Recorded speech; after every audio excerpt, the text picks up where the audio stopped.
Let's jump right into this explainer. We're unpacking a really clever, honestly brilliant allegory from our source material today that breaks down exactly how fiat currency and inflation actually work. Instead of putting you to sleep with dry textbook formulas, we're taking a little trip into the jungle.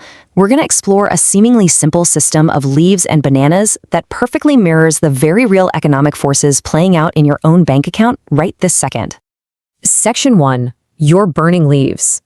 To grasp jungle macroeconomics, we first have to look at the optical illusion of your current wealth. So are your leaves on a fire? It's kind of a provocative question, right? Now, obviously, if you look at your savings account, you aren't literally seeing flames and smoke. But what this source material argues is that something invisible, and honestly far more insidious, is destroying your wealth every single minute. The monkey government is fundamentally altering the rules of the game while you're just busy trying to collect your leaves. Here's the crucial point. You aren't actually losing the physical leaves. Like, if you stash 10 leaves in a hollow tree today, you'll absolutely still have 10 physical leaves sitting there tomorrow. The problem is, what happens when you actually take those leaves to the market? The monkey government is effectively burning your savings to ash because those leaves you're holding, they're rapidly losing their power to buy bananas tomorrow. You haven't lost your currency at all. You've just lost your purchasing power. Section 2. The ridiculous cycle. Let's unpack why this actually happens. What's super fascinating here is seeing exactly why the monkey government kicks off this whole crisis in the first place. Most monkeys just assume the government's main job is protecting their bananas. But the government has a massive structural problem. They have extremely expensive tastes. They want to buy massive things for the jungle. We're talking planting new trees, constructing bigger, faster vine highways, or funding some, and I absolutely love this pun from the source, guerrilla warfare with the neighboring banana land. But they usually realize pretty quickly that they simply don't have enough leaves sitting in the treasury to cover all these ambitious jungle projects. And that brings us to the concept of a trade deficit.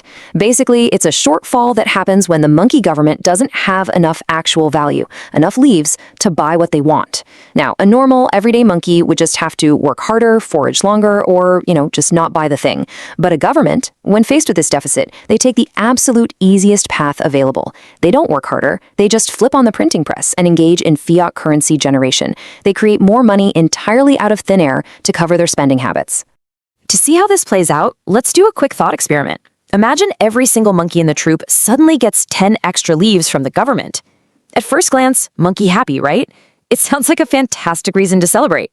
You're suddenly richer. But it actually creates an immediate severe problem in the local economy. Which brings us to our next core concept, demand-pull inflation. Think about the local banana farmer for a second. He looks out into the jungle and sees that suddenly every monkey has 10 extra leaves to spend. But, and this is the kicker, he hasn't grown any more bananas. There is the exact same amount of food available today as there was yesterday. So what does he do? Well, he raises his prices.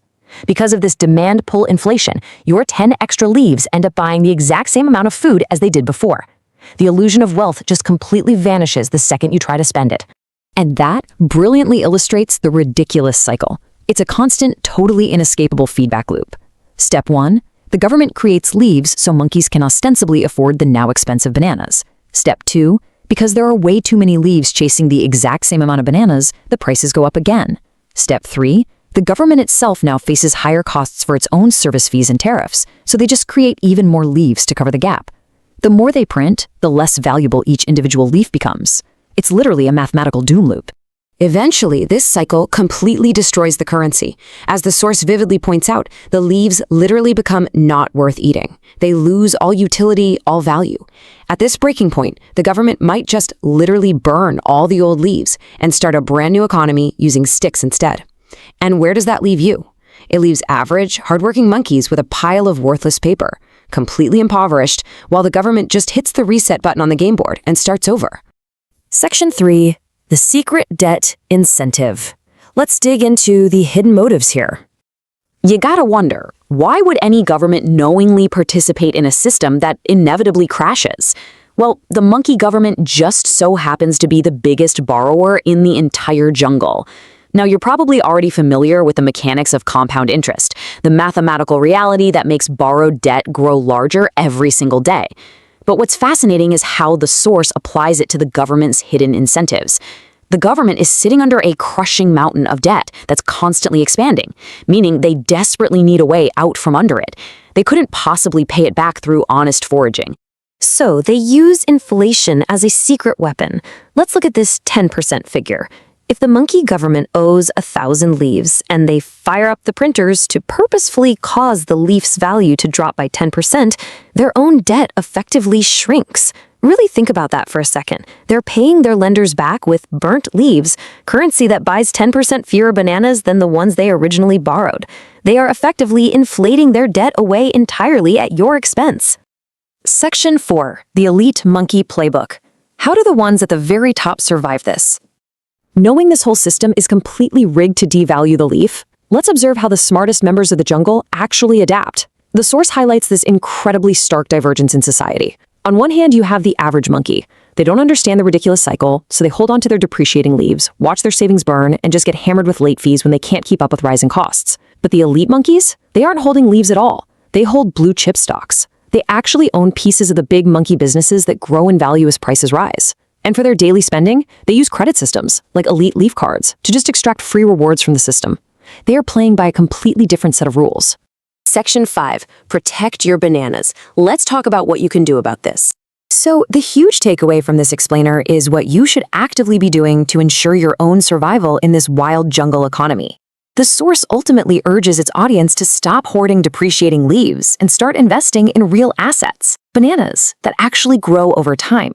Interestingly enough, the creator even uses this allegory to build a community, inviting viewers to join a massive group of over 240,000 other monkeys who are actively focused on financial literacy and protecting their fruit. They've built this entire following around navigating the economy, complete with Patreon support for their quote-unquote just good enough monkey drawings. As you navigate your own finances, the source challenges you to ask yourself a really hard question. Are you prepared for the inevitable end of the ridiculous cycle? Or are your savings about to go up in smoke, leaving you holding absolutely nothing but worthless sticks? The system isn't going to fix itself, guys. The government is going to keep printing. Your protection is entirely in your own hands. I want to leave you with this final, powerful quote from the source. Apes together, strong. Remember, financial literacy is our absolute best defense against the unchecked power of the printing press. Don't be the average monkey holding burning leaves. What real assets are you planting today? Keep learning, stay informed, and we'll catch you in the next explainer.